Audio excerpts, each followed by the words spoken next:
Hello, welcome to Farrell Swim Tech. My name is John Farrell. I am your host for tonight, as kind of like every night.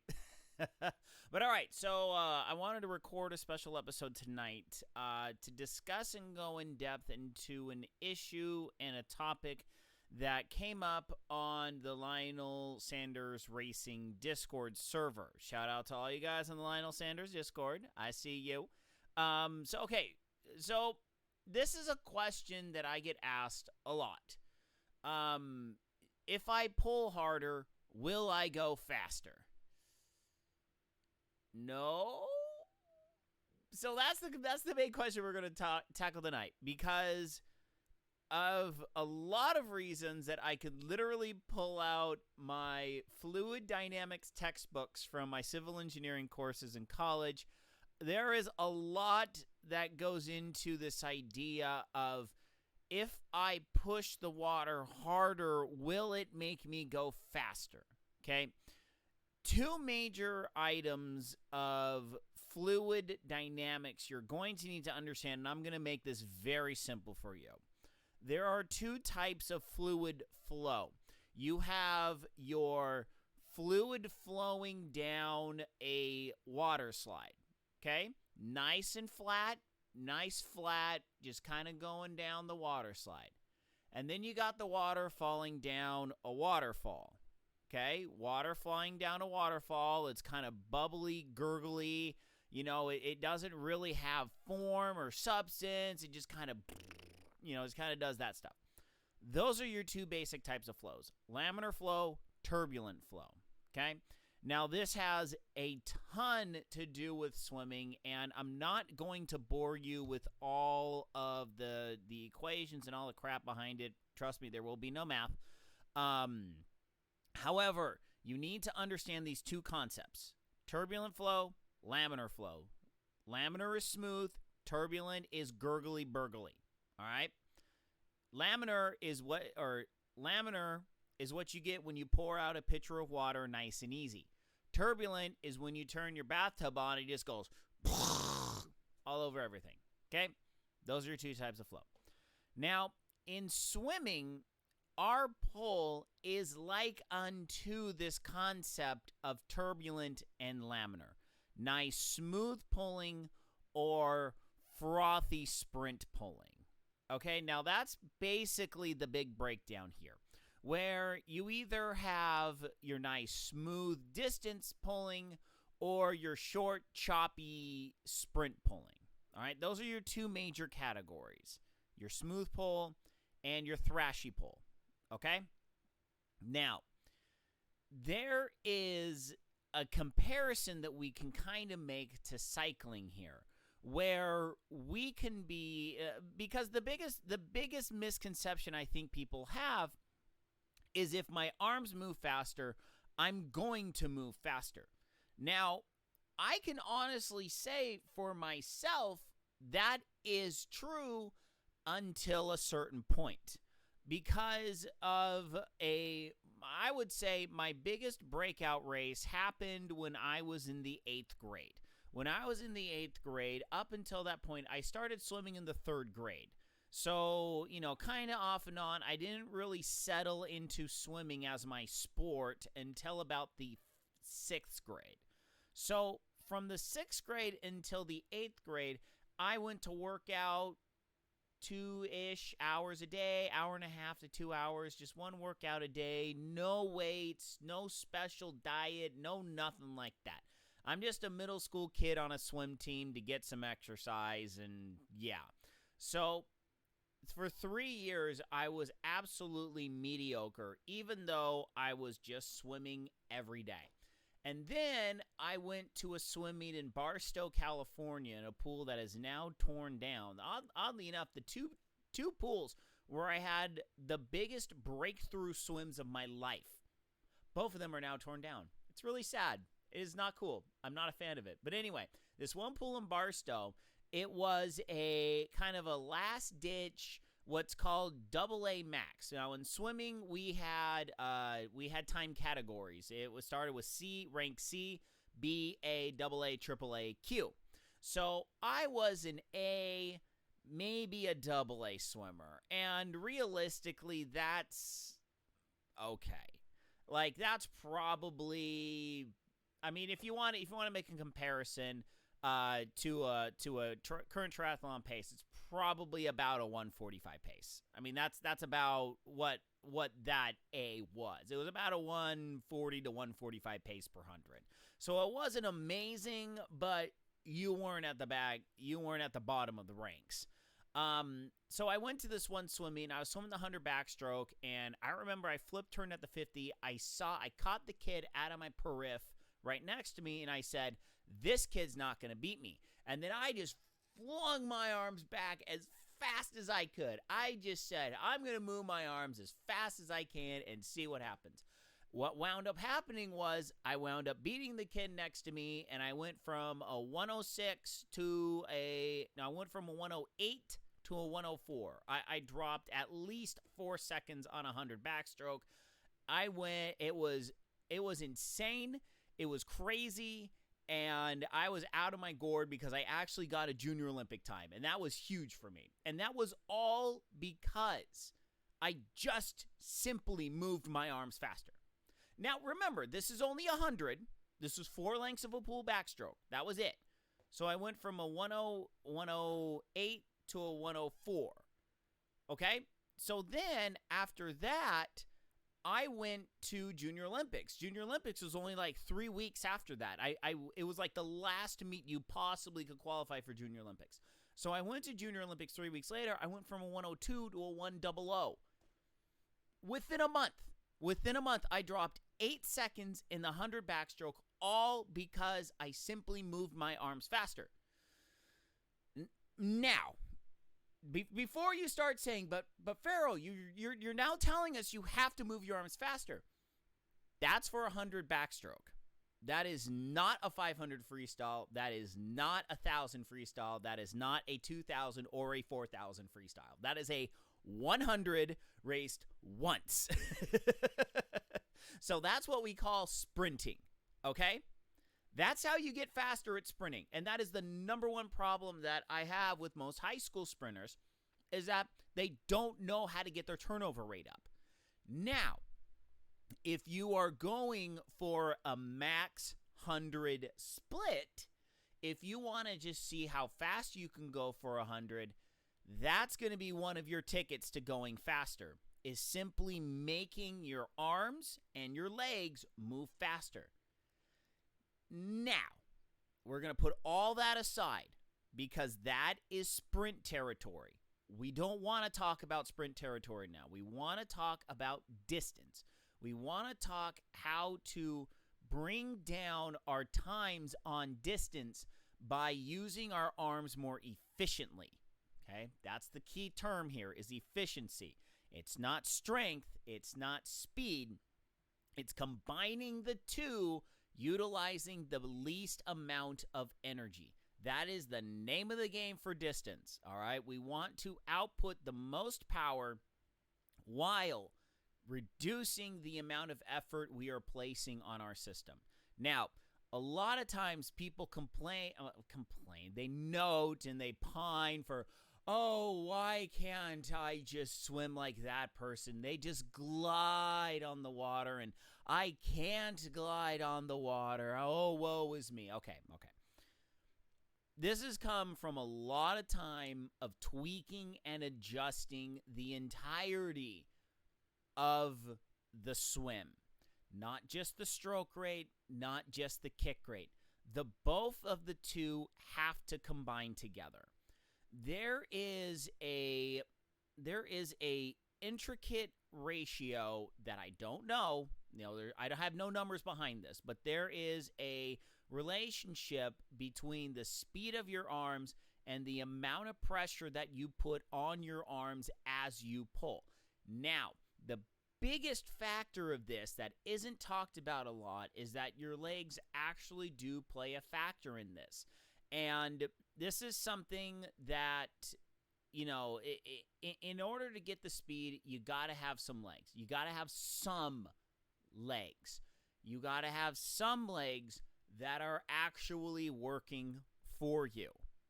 Now, this is one of the biggest problems that I run into with triathletes, is that there is this idea where, oh, no, I can't use my legs on the swim because I got the bike and the run. You don't need to use your legs that much. You just have to know how to use your legs. So this is where in my whole kicking video, I talk about straight leg kick. Straight leg kick, use your upper legs when you kick. Don't just use your knees down to your feet. Use your whole leg. Get that whole leg in the motion. That's going to really save you a lot of strain and muscles on your legs because you're letting physics do the work for you. You're allowing more surface area to push down on the water. Pressure is known for force pressure is force over area. Okay? The larger the area is, the less amount of force you need to produce the same amount of pressure as a reduced area, in other words, your knee down to your feet, and a larger force. Okay? So, just the name of the game is getting more surface area involved with each part of the stroke. All right? This is your beginner point. Because once you get the idea of using your legs and your arms together, that's when you start utilizing the rotation. When you get your body rotation, and that allows you to recruit a lot more muscles to get way more strength into your pull than you had previously. All right? So, number one, if you really want to go on this journey in terms of how to maximize your efficiency in stroke, there is one major change you need to start working on immediately, and that is using your kick to dictate how fast your arms go. Okay? You need to control your kick. You need to know, what is my kick rate? How fast am I kicking? And this isn't how many kicks do I take per length? That is not what this is. How many kicks per complete arm cycle? When my left arm is here, when I pull with my left and then my right, and then get my left back to the start, how many kicks have I taken? That's the kick rate, the beats per stroke, the kicking beats. You know, a 6-beat kick, 4-beat kick, 2-beat kick. What do? There is a very big reason why I am a proponent of the 4-beat kick. Because if you take, so let's say for math, okay, there is going to be math, I apologize. Let's say you swim 25 yards, you take 16 strokes. No, you take 20 strokes, okay? Let's just make the math easy. 20 strokes, okay? You take 20 arm strokes per length, okay? So, you then figure out, okay, so if I take 20 arm pulls per the entire length, that means I do 10 full cycles, okay? If you kick 6 kicks, that's 60 kicks per length. Pretty easy math, okay? Now, if you do 4 kicks per cycle, 4 kicks per stroke, 1, 2, 3, 4, as opposed to 1, 2, 3, 4, 5, 6. If you do 4-beat kick, you're taking that 60 kicks and you're chopping it down to 40 kicks per 25. That's a lot less legs. Just the math pencils out. You're going to use your legs a lot less, okay? Number 1, 4-beat kick. You use your legs a whole lot less per 25. Number 2, if you use the whole entirety of your leg, you will be kicking each leg with significant less force in order to go the same amount of speed. In order to push on the water the same amount, you are going to be using a fraction of the force, okay? So, number 1, if you really want to go down this road, this is what you do. Number 1, determine your kick. Number 2, learn a 4-beat kick. Sincerely, if you're kicking with a kickboard, 1, 2, 3, 4, 1, 2, 3, 4, 1, 2, 3, 4. That's how you learn a 4-beat kick. You just count to 4. I can only count to 4. Parody by Psycho Stick of a Power Man 5000 song, extremely hilarious, very much so worth checking out. So, counting to 4 during your kicks, doing your dry land kicking, straight leg kicking. If you watch the video, I go into all about how to do a dry land kicking drill in order to actuate the entirety of your leg muscles, okay? So, count to 4 when you're kicking on land. 1, 2, 3, 4. 1, 2, 3, 4. Do that. Learn the 4-beat kick. Learn the 4-beat kick. Use the 4 beats to submit your arms to that cadence. 1, 2, 3, 4. 1, 2, 3, 4. 1, 2, 3, 4. Okay? So, or it could be 1, 2, 3, 4. 1, 2, 3, 4. There's just pretty much 2 kicks per arm pull. It is going to be hard. I have found very few swimmers that are able to pick it up very quickly. It is going to take a lot of drilling and a lot of just mental activation. You have to be mentally active in order to pull this off. It is to the point now where I can hop in the pool, swim a 500 freestyle, and I will kick a 4-beat kick the entirety of the 500 freestyle. That's where it is for me. And I really haven't thought about this until I don't even truly remember how I kicked in college, but I am pretty positive it's about a 4-beat kick because that's what I've been doing ever since college. That's what I've been teaching. That's what I've been doing. So then next, what do we do with the arms? Because that'll take care of the kick. 4-beat kick, use the whole leg. That's all you need to know for the legs. The legs are the easiest part of this whole equation. The next is the arms. Now, water is not concrete. That is the number one fact we need to know and understand going into this whole discussion for arms. You cannot treat water like it is concrete. You are going to treat water like it's a solid, but it's not concrete. It is solid that is squishy. It is a squishy solid. It's like Jell-O. You have to pretend you're swimming through Jell-O. I know some of you think that you're swimming through Jell-O, but you have to pretend and visualize that you are grabbing bricks of Jell-O. If you squish too hard, you will squish the Jell-O. If you push just enough, the Jell-O will stay firm. The Jell-O will allow you to push off of it to move forward, okay? Push too hard, you squish it. Push it just hard enough, it'll stay solid, and it'll let you push yourself forward, okay? That's the mentality we have to go into. We have to use this mentality in order to move forward, because it's very easy for me to say, well, if you push too hard, it gets squishy. Well, what's that point? Because there is a huge factor of speed baked into this. There is a huge factor of speed baked into this whole equation. And there's a huge factor of your legs baked into this whole equation. All right? So, where do we start with this? Okay. Number 1, arm stiffness. Arm stiffness. If you have Jell-O arms, you are not going to be able to pull a dang thing. Number 2, if you clench, you're going to hurt. It is not going to be fun.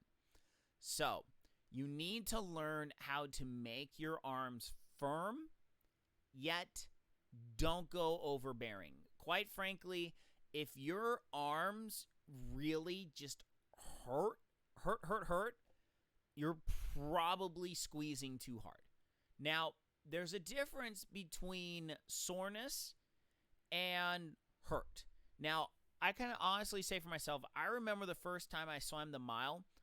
I competed in the mile. It was a little local meet, and the distance events were always just the last stupid event. It was dark. It was cold. It was, the lights were on. We were like the only ones at the pool. There was me and like 4 other guys swimming this race. And I remember, getting to the last 50, I'm like, oh crap, I got a lot of energy, because I was so worried I was going to die on this thing that I took this out pretty slow. And then I remember getting out of the pool and just being like, this is kind of weird. And then like 3 hours later, I had these like weird muscles in my arm just ache. I'm like, I don't even know how to stretch these muscles. This is weird. Yeah, no, it was the strangest thing ever. So as you move up in distance in your practices, there will be soreness all over, just because your arms are not used to working out like this. Swimming is a vastly different workout than anything else you've probably ever done. And especially when you start really upping yards and you start repping 200s, 300s, 400s, 500s, you're going to start getting sore in places you never thought possible. So don't let soreness be a sign that you're doing something wrong. Now, if you're getting, and the soreness typically will wear off about a day. If you get something that's lasting a little bit longer than a day, there's a good chance you may be kind of over clenching things on your arms. And especially, it's a lot around the elbows and stuff. There was a member, the member of the Lionel Sanders Discord that actually sparked this video. He was talking about a certain area of his arm, like right about here, that was really getting sore. And I'm like, okay, well, when you're pushing, if you're flexing too hard when you push, you're just creating a lot of strain on your arms. So the question is, what's a good rule of thumb to learn how to be firm, but yet not over clenching? If you can go here, sorry about that. It's 8:50 at night. I've had a long day. If you can kind of just go here and just kind of barely flex your arm, and you can get to about here, and everything just kind of feels nice and tense, but you can do an extra squeeze, then you're good. So if you kind of push this, if you have your arm here about 90 degrees and then just push down just a little bit, you can kind of feel your muscles tensing up. Now, and then what you want to do is you want to try and just really flex everything. Push down and flex everything really hard. You can feel a couple different muscles bulging out of those areas. And that's when you've gone too far.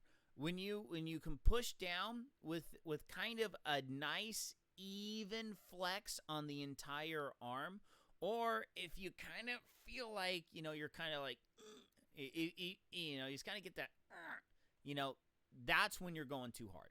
Okay? Now, when you do want to go that hard if you're doing sprints. If you're doing some VO2 max work, if you're doing a couple 25-yard sprints, push it. Go hard. If you're repping 10, 2100s, no, you don't want to do that. You're going to wreck yourself if you do that. So, nice even stiffness with the arm, okay? If you can go kind of, you can kind of see that extra flex. So if you can get stiff without the extra flex, that's about where you want to be. And that realistically is about where you want to be with distance. Because when you're grabbing that water, you want to have one nice smooth pull backwards. You don't want to be like, you don't want to segment. You never want to segment.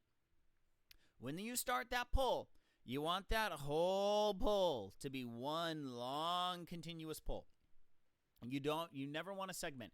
Anytime you do this, you see my wrist flick. You don't want a wrist flick. You don't want to go here.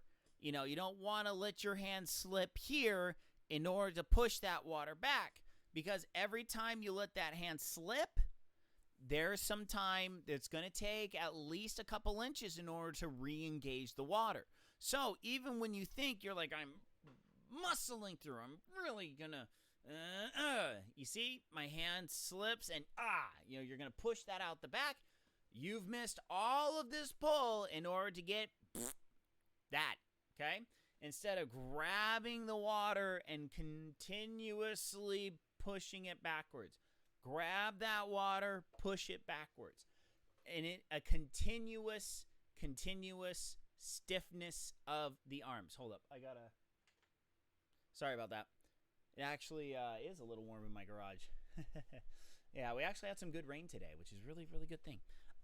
So that's mainly kind of one of the pitfalls of pulling, which is number one, segmenting your pull. You want one continuous long pull. Number two, underflexing or overflexing. You want to have a nice stiff arm. You don't want to have a flexing arm. You don't want to be like, where's the beach? You don't want to be striking a pose. You want to have nice, comfortable, stiff arms. So then beyond that point, it's maximizing surface area of the arm. That's where you're going to get your most bang for the buck in terms of going faster. Remember, pressure is force over area. All right. So if you are pulling, if you're dragging back with your elbow and not really engaging your hand, you're slipping water off here. Number one. Number two, your surface area is only here. So you're kind of looking at it at a profile view. So surface area is here instead of down here. You see that difference? That's a huge difference in your surface area of how much you're able to pull when you pull like this versus pulling like that. So you need to understand how to get your hands perpendicular to the water surface. That's number one. Number two, you got to start working on your shoulder rotation, even though advanced shoulder rotation really shouldn't come until far after you're at or below at least the 140 mark. That's when you should really start worrying about rotation. Up until that point, only about a 45-degree rotation is about all that you need. You only need about 45 degrees. There's a lot more things that you can be working on up until that point. So working on grabbing the water with your whole arm and crud. I'm sorry. This is what happens when you have to do these things late at night. So you're grabbing that water, pushing it back, grabbing the water, pushing it back, grabbing the water, pushing it back, okay? Pushing back one smooth stroke at a time, creating that nice laminar flow. And then here's one other thing, and this is kind of more of an advance, but this is something really easy to do, where if you put your hand in flat like this, you have an opportunity to entrap a bunch of air under your hand. And when you're pulled down here, there's a lot of that's going to simply adhere to your hand just through normal surface tension and skin friction on your hands. So if you put your hand in like this at kind of a 45-degree angle, all those bubbles are just going to slough off, and you'll have a much better traction on the water. Now, I know a lot of you are going to think, wait, what? We're talking about bubbles? Yes, we're talking about bubbles. Because remember, you need to grip the water. You have to feel the water. You got to grip the water. If you're gripping air, you're not gripping water. So if you're muscling your arm through and slapping that hand down, you're cavitating. You're creating a massive air pocket between your arm and the water surface that's entrapping a bunch of air all around your arm. Okay, especially if you're a hairy dude, you got a lot of hair on your arms, that your arm hair will entrap bubbles. It just does. That's kind of what it does. All right. So work on smoothing out that entry in order to avoid getting a lot of bubbles on your hand. I know this part of the broadcast, this part of the recording is kind of a little bit of a mishmash, but these are things that if you are serious about getting more power out of your stroke, these are things you have to start thinking about. Strokes per minute will only get you so far.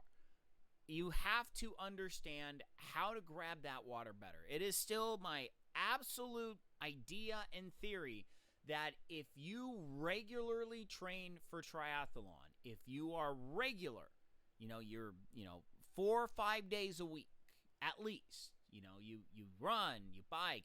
If you're training for a full Ironman, there is zero reason why you cannot be faster than a 145 per 100.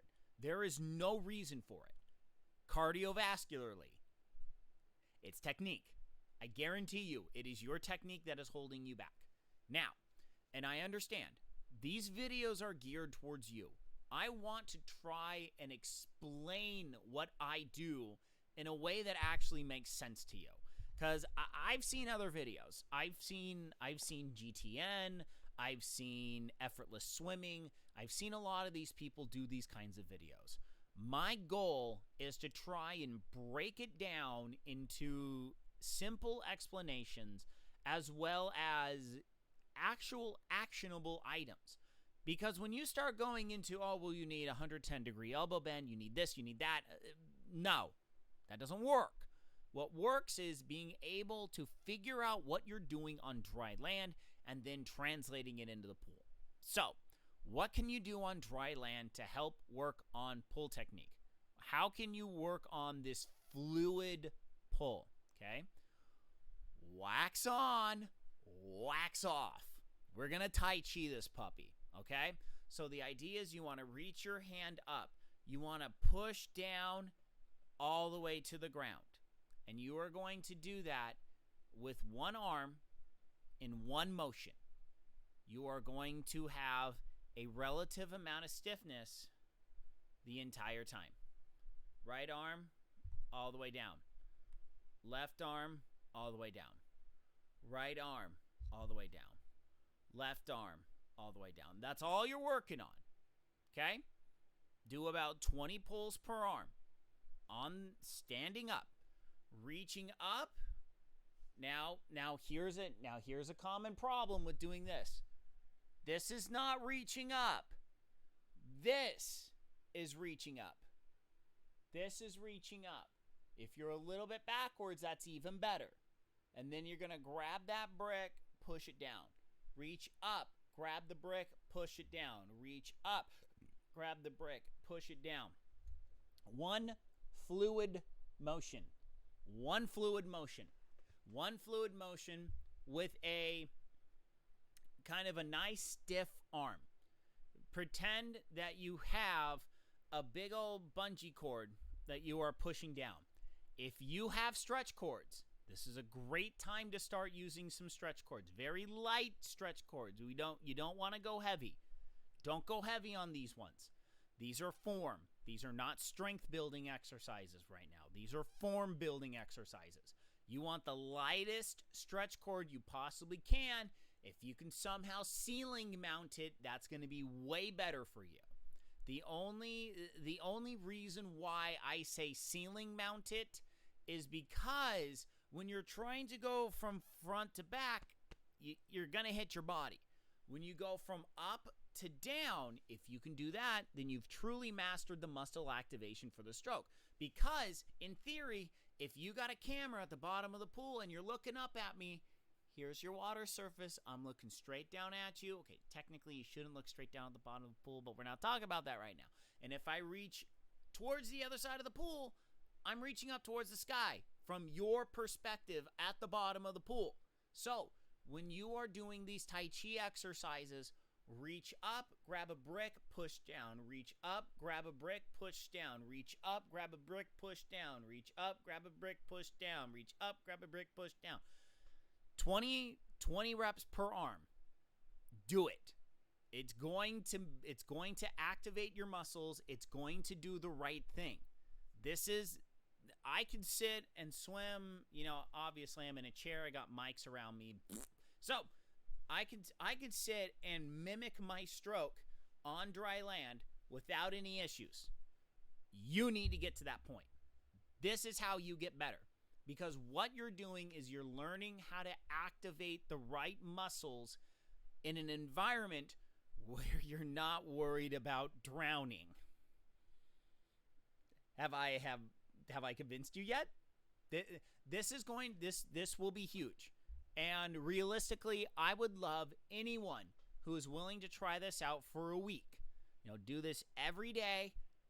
maybe 2 times a day. 2 times a day. Just 20 arm pulls per thing. I would say probably do it twice. 2 times 20 arm pulls take you about 5 minutes to do. 2 times a day.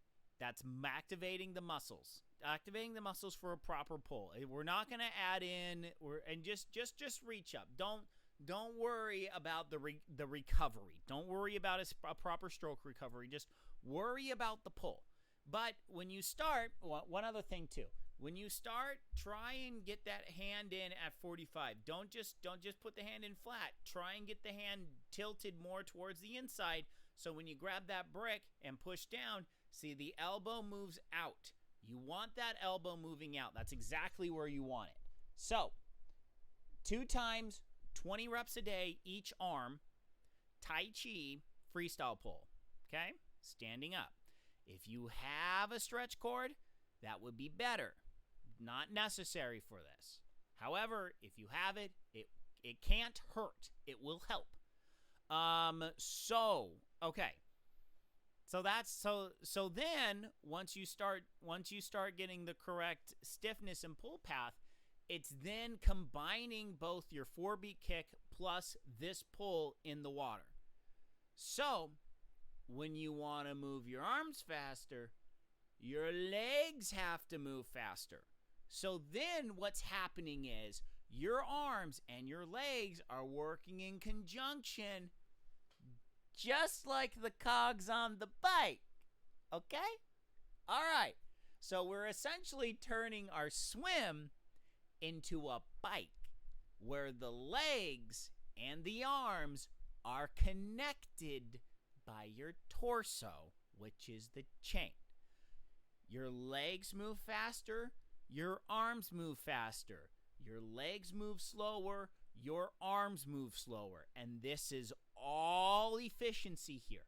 That's what we're going for. We're going for pure efficiency. Legs go fast, arms go fast. Legs go slow, arms go slow. At the same time. Okay? That's the kicker. The 4-beat kick. 1, 2, 3, 4. 1, 2, 3, 4. 1, 2, 3, 4. 1, 2, 3, 4. 1, 2, 3, 4. 1, 2, 3, 4. 1, 2, 3, 4. 1, 2, 3, 4. You see? That's what your mentality now must become. I know we've kind of gone full circle on this one, but in order to get more efficient, your legs and your arms must work in harmony. If they're not, you're going to be extremely inefficient. Something is going to falter, and you're going to be wasting a ton of energy on the swim. So, I think that's a good point to stop for today. So my email is right here, theferal@gmail.com. If you are on the Lionel Sanders Discord, you are more than welcome to ping me and check and ask me any questions you want. Got any questions or comments, please leave them here on the video. Like and subscribe. I would love to see more of you subscribing to the channel, even though 90% of my content is all video game related stuff right now. I still do these swim things. Also, just one last pitch for my virtual swim technique lessons.